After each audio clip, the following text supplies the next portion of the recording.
જય સ્વામિનારાયણ. હું કૈલાસબેન ઘોઘારી બોલું છું અને હરી કિચનમાં તમારું સ્વાગત કરું છું. તો આજે આપણે નવી રેસીપીમાં બનાવવાના છીએ સુરતનો ફેમસ સાલમ પાક. તો સાલમ પાક બનાવવા માટે મેં સામગ્રી લીધી છે, હું આજે તમને બતાવીશ. તો સાલમ પાક બનાવવા માટે મેં અહીંયા સામગ્રી લીધી છે.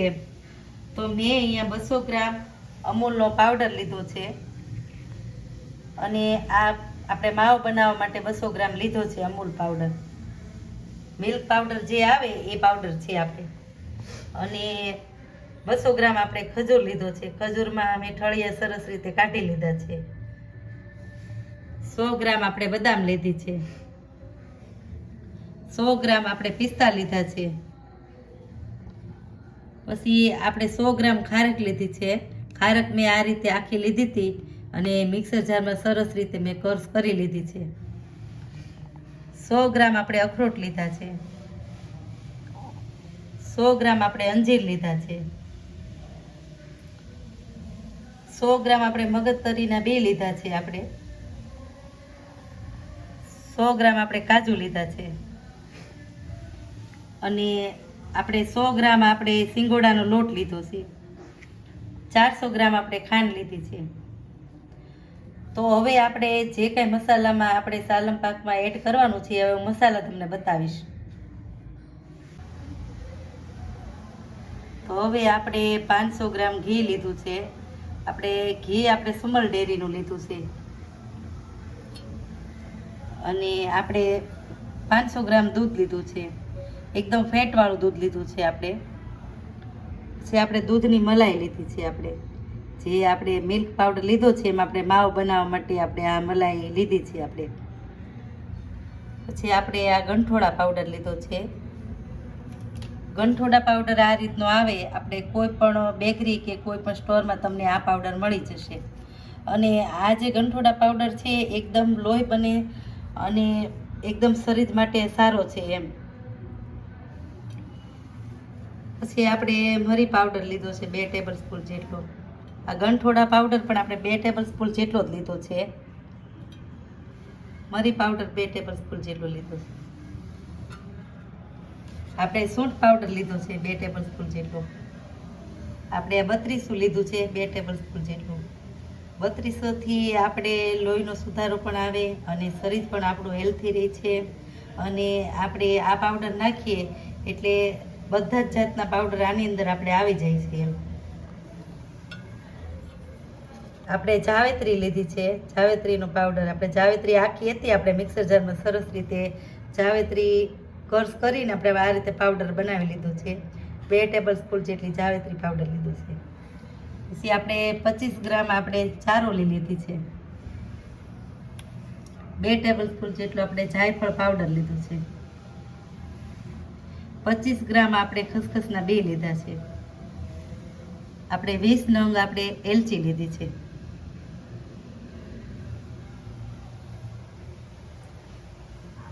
તો હવે આપણે જે કાંઈ ડ્રાયફ્રૂટ છે એને આપણે મિક્સર જારમાં અચકચરું આપણે કર્સ કરી લેશું. પછી આપણે જે આ પિસ્તા છે એ આપણે થોડાક સાઈડ ઉપર લઈ લઈશું. સાલમ પાકમાં ઉપરથી આપણે નાખવા માટે ઝીણા ઝીણા આપણે કટકી કરી લઈશું.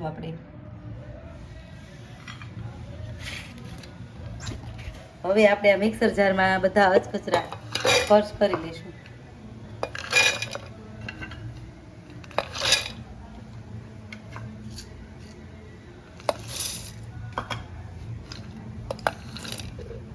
હવે આપણે બધા અચકચરા કર્સ કરી લઈશું. હવે આપણે સરસ રીતે જે કાંઈ આપણે ડ્રાયફ્રૂટ લીધું હતું આ રીતે અચકચરું આપણે કર્સ કરી લીધું છે. આપણે એક વાસણમાં લઈ લઈશું. હવે આ રીતનું અચકચરું આપણે કર્સ કરવાનું છે એમ. બહુ એકદમ ઝીણું નથી કરવાનું, આ રીતે આખા ભાગો આ રીતે કર્સ ડ્રાયફ્રૂટને આ રીતે કરવાનું છે. હવે આ જ રીતે આપણે જે આ અંજીર અને આ ખજૂર બંનેને આપણે કર્સ કરી લઈશું મિક્સર જારમાં. હવે આપણે સરસ રીતે ડ્રાયફ્રૂટનું પણ એકદમ સરસ રીતે કટ કરી લીધા છે બધા, અને આપણે ખજૂર અને અંજીરને પણ સરસ રીતે આપણે મિક્સર જારમાં કટ કરી લીધું છે. તો હવે આપણે એક પેણી ગેસ પર મૂકી દઈશું,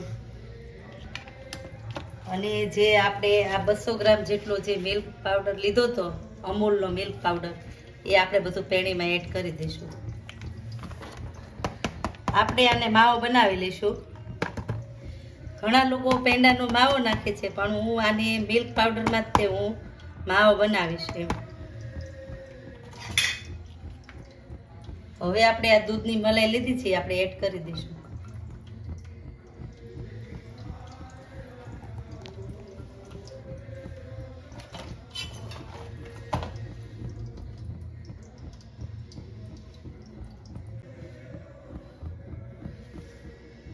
હવે આ રીતે આપણે હલાવી લઈશું પાવડરને, એકદમ સરસ રીતે મિક્સ કરી દઈશું.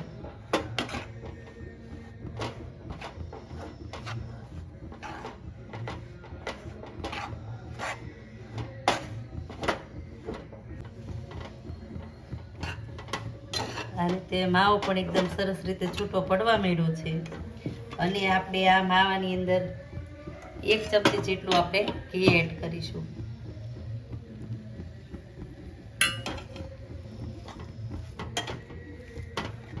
હજી થોડુંક વાર આપણે એકદમ સરસ રીતે, જ્યાં સુધી છૂટો ન પડે માવો ત્યાં સુધી આપણે આ રીતે હલાવ્યા કરવાનો છે માવાની.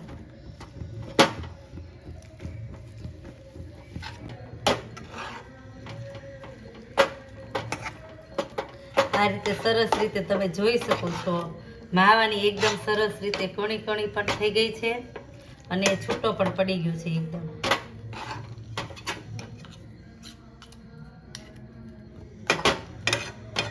આ રીતે એકદમ કણી કણી થઈ જાવ કે આપણો માવો, અને એકદમ છૂટો પડી જાવ કે થોડીક વાર આપણે શેકાવા દઈશું એમ.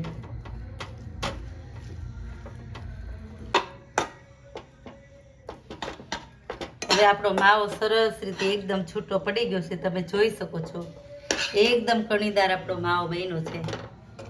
તો આપણે ગેસની ફ્લેમ બંધ કરી દેવાની, અને હવે આપણે સાઈડ ઉપર આને લઈ લઈશું થોડીક વાર.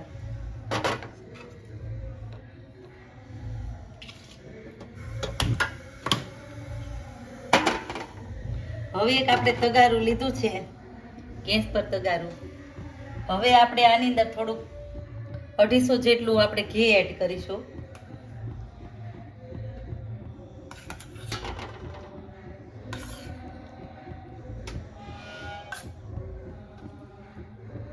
આપણે આ 250 ગ્રામ ઘી એડ કર્યું છે. થોડીક વાર આ ઘીને આપણે ગરમ થવા દઈશું.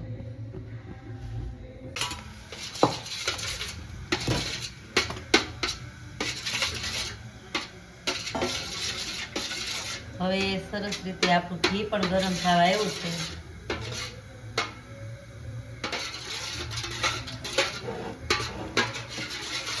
હવે ઘી પણ સરસ રીતે આપણું ગરમ થઈ ગયું છે. તો આપણે જે આ ડ્રાયફ્રૂટ આપણે કર્સ કર્યા છે મિક્સર જારમાં, એ આપણે ઘીમાં એડ કરી દઈશું. ગેસની ફ્લેમને આપણે સ્લો કરી લઈશું. હવે આપણે આ રીતે શેકી દઈશું. ડ્રાયફ્રૂટ એકદમ સરસ રીતે હલાવી અને આપણે શેકી દઈશું.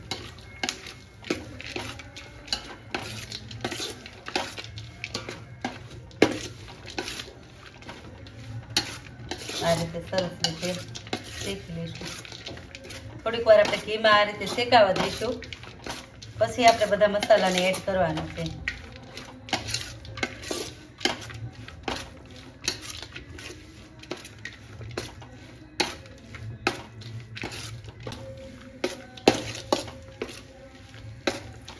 હવે સરસ રીતે આ ડ્રાયફ્રૂટ પણ શેકાવા આવ્યા છે. તો આપણે આ જે સિંગોડાનો લોટ લીધો છે એડ કરી દઈશું આપણે.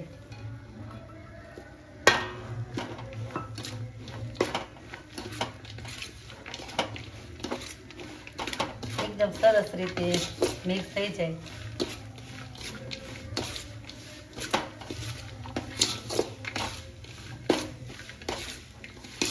હવે સરસ રીતે સિંગોડાનો લોટ પણ આની અંદર મિક્સ થઈ ગયો છે ડ્રાયફ્રૂટમાં. તો આપણે આ જે 500 ગ્રામ આપણે જે દૂધ લીધું છે એ આપણે એડ કરી દઈશું.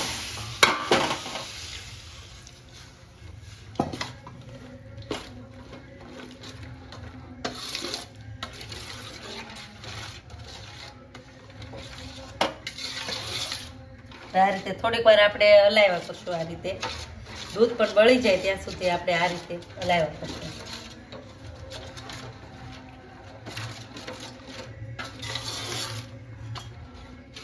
હવે આપણે જે ખજૂર અને અંજીર જે આપણે મિક્સર જારમાં ક્રશ કર્યા હતા એ પણ આપણે એડ કરી દઈશું, જેથી કરીને એકદમ સરસ રીતે મિક્સ થઈ જાય છે.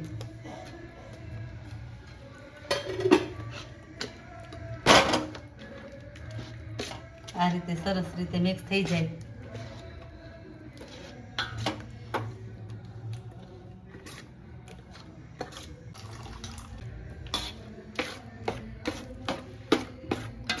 હવે આ રીતે એકદમ તવેથાની મદદથી સતત આપણે આ રીતે હલાવ્યા કરવાનું છે, જેથી કરીને આપણે તળીએ બેસે નહીં. હવે આપણે જે કંઈ મસાલા છે આપણે એડ કરી દઈશું. આપણે જે આ ખારક પાવડર જે બનાવ્યો છે એ પણ આપણે બધું એડ કરી દઈશું.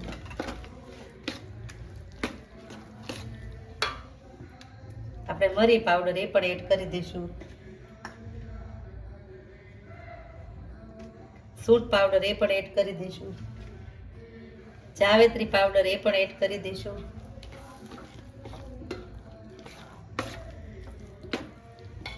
બત્રીસું એ પણ આપણે એડ કરી દઈશું. જાયફળ પાવડર એ પણ એડ કરી દઈશું. ગંઠોડા પાવડર એ પણ એડ કરી દઈશું. ખસખસના બી એ પણ એડ કરી દઈશું. સરસ રીતે સતત આપણે આ રીતે હલાવ્યા જ કરવાનું છે. જેમ આપણે હલાવતા જશું એમ ધીમે ધીમે આપણો સાલમ પાકનો કલર પણ આવતો જશે.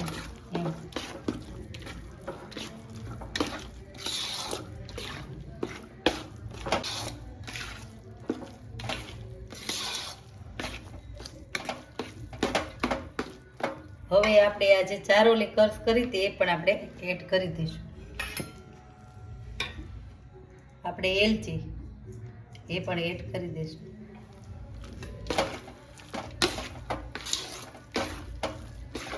સરસ રીતે આપણે આ રીતે મિક્સ કરી દઈશું.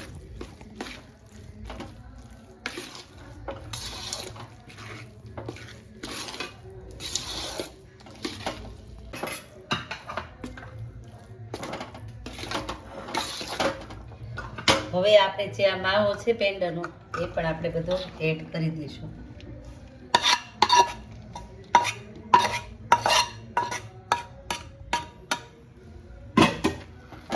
સરસ રીતે આ રીતે આપણે મિક્સ કરી દઈશું. આપણે ઘણા બધા પાક બનાવતા હશું. આપણે અડદિયા પાક, પછી મેથી પાક, પણ સાલમ પાક એકદમ એમ અલગ જ હોય છે. એમ શિયાળામાં ખાવાની પણ ખૂબ મજા આવે અને શરીર માટે તો બહુ હેલ્થી કહેવાય. એમ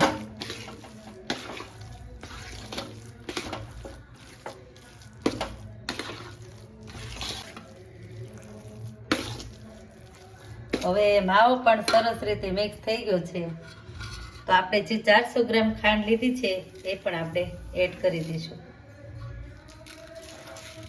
એકદમ ખાંડને પણ મિક્સ કરી દઈશું.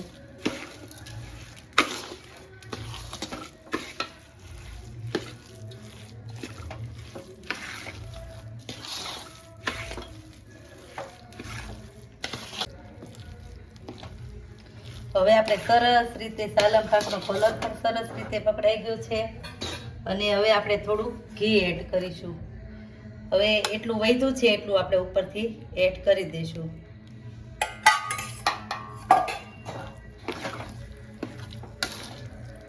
આ રીતે ઘીને પણ એકદમ સરસ રીતે મિક્સ કરી દઈશું અને સતત આપણે હલાવવાનું ચાલુ જ રાખવાનું છે, જેથી કરીને તળિયે બેસી ન જાય એમ. અને એકદમ સરસ રીતે સાલમ પાક થઈ જાય એટલે ઉપરથી ઘી સરસ રીતે તરવા મળશે, એટલે આપણને ખબર પડી જાય કે સાલમ પાક એકદમ સરસ રીતે બની ગયો છે એમ.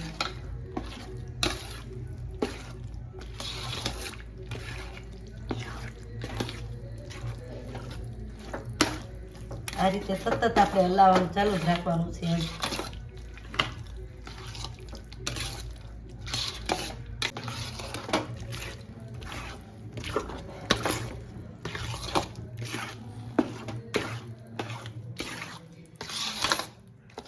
આને તમે સતત એકદમ સરસ રીતે હલાવતા રહ્યો એટલે એનો કલર પણ સરસ પકડાય છે. અને આમાં ઘણા બધા આપણે મસાલા એડ કર્યા છે. 32 ગઠોડા પાવડર અને સૂંઠ પાવડર, મરી પાવડર, આ બધા આપણને ફાયદાકારક છે એમ, એટલે આપણે જરૂર એડ કરવા પડે. અને તમે અડદિયા પાક, મેથી પાક બનાવો પણ તમે એ પણ ખાતા હશો, પણ એમ કે આનો સ્વાદ તો એકદમ અલગ જ લાગે છે એમ. તમે દર શિયાળે એકવાર બનાવશો તો તમને વારંવાર બનાવવાનું મન થશે. હવે જ્યાં સુધી ઘી આપણું ઉપર ન દેખાય ત્યાં સુધી સતત આપણે આ રીતે હલાવવાનું છે.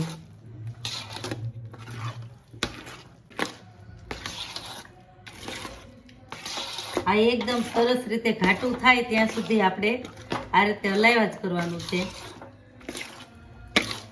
ઘાટું થઈ જાય એટલે આપણને ખ્યાલ આવી જ જાય છે કે એકદમ સરસ રીતે ઘાટું થઈ ગયું છે આપણું સાલમ પાક.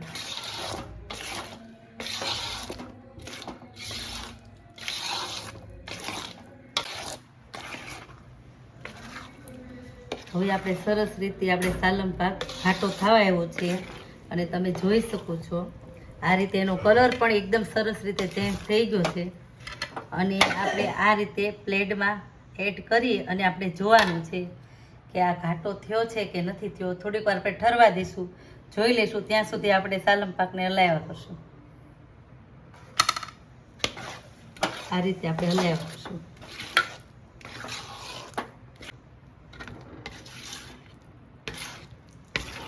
હવે સરસ રીતે આપણે સાલમ પાક એકદમ સરસ રીતે ઘાટો પણ થઈ ગયો છે ને તમે જોઈ શકો છો એકદમ ઘી પણ આપણું દેખાય છે ઉપરથી.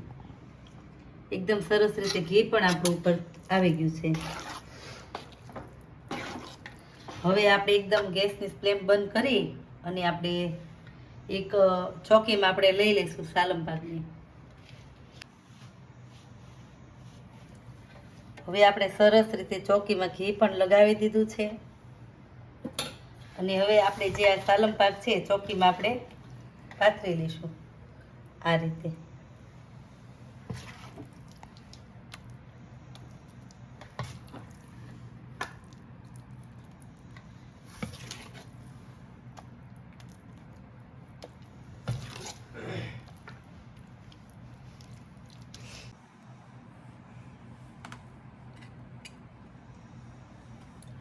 હવે સરસ રીતે આપણે સાલમ પાકને પાથરી લીધો છે એકદમ સરસ રીતે. તમે જોઈ શકો છો એકદમ સરસ રીતે ઘી પણ આપણું ઉપર આવી ગયું છે અને સરસ રીતે જામી પણ જશે. 7 થી 8 કલાક સુધી આપણે રહેવા દઈશું ને તો જામી પણ સરસ રીતે જાય. એકદમ ઘી સરસ રીતે જામી જાય એમ. તો આપણે થોડુંક આપણે જે પિસ્તા આપણે રાખ્યા હતા એને સરસ રીતે કટ કરી લીધા છે. આપણે ઉપરથી થોડાક એડ કરી દઈશું આ રીતે છૂટા છૂટા.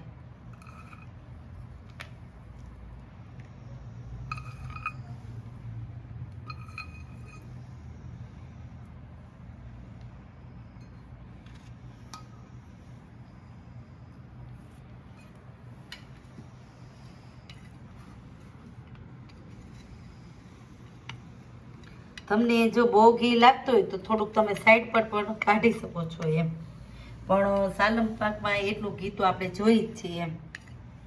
તો સરસ રીતે ઘી આપણું ઉપરથી જામી જાય છે એમ.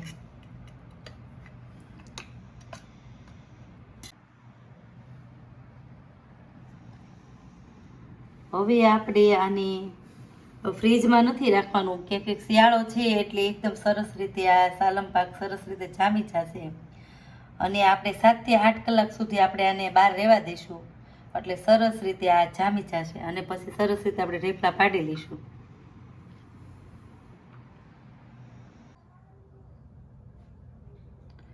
હવે આપણે 7 થી 8 કલાક થઈ ગયા છે અને તમે જોઈ શકો છો એકદમ સરસ રીતે સાલમ પાક આપણો જામી ગયો છે અને ઘી પણ ઉપરથી સરસ રીતે આવી ગયું છે, તમે જોઈ શકો છો.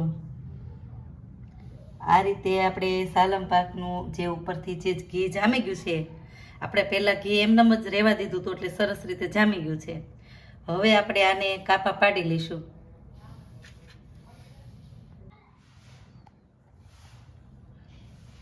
હવે આપણે આ રીતે કાપા પાડી લઈશું. તમારે જેવડી સાઈઝના રાખવા હોય એવડી સાઈઝના આપણે બટકા રાખવાના છે એમ, એ રીતે જ તમારે કાપા પાડવાના છે એમ.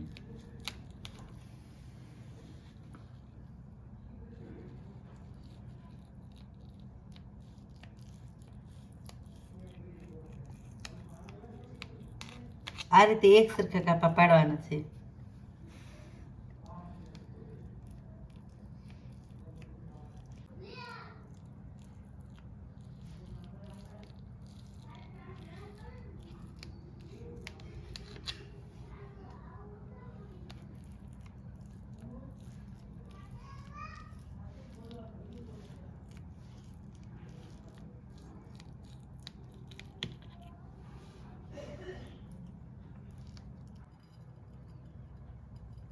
હવે આપણે સરસ રીતે કાપા એક સરખા આપણે પાડી લીધા છે અને હવે આપણે બધી ઢેપલી જે કઈ છે એક પ્લેટમાં આપણે લેશું. હવે આપણે એક પ્લેટ લીધી છે, આપણે આ રોલ પેપર મૂક્યું છે પ્લેટમાં. હવે આપણે એક એક કરીને ઢેપલીને કાઢી લઈશું.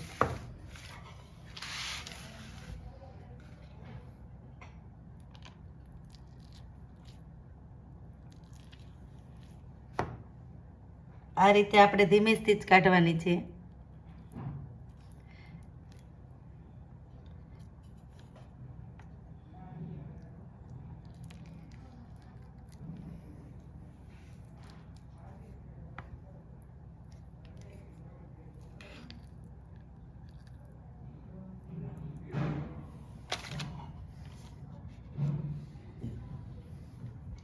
આ રીતે આપણે એક એક કરતા ઢેપલી કાઢવાની છે. કે પહેલી ઢેપલી કાઢીએ એટલે આપણે થોડી ગોલી થાય છે એમ, કે સાલમ પાક એકદમ પોચો જ હોય છે રૂ જેવો.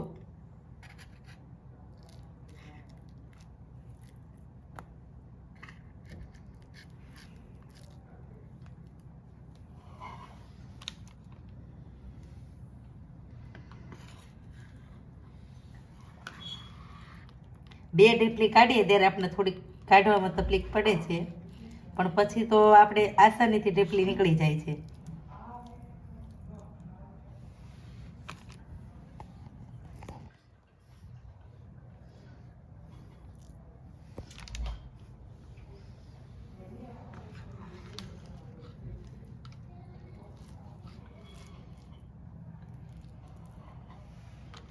તમે જોઈ શકો છો એકદમ પોચો રૂ જેવો મુલાયમ આપણો સાલમ પાક બન્યો છે.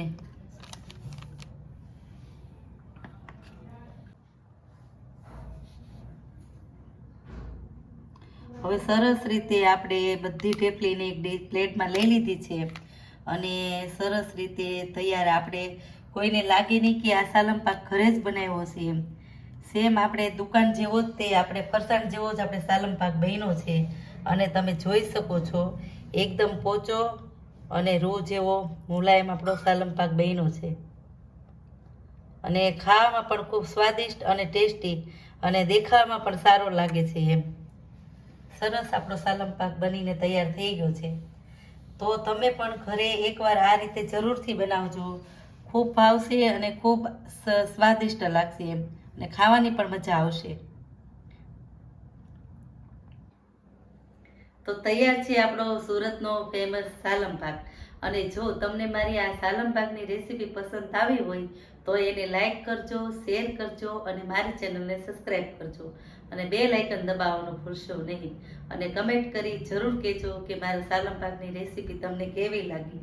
જય સ્વામિનારાયણ.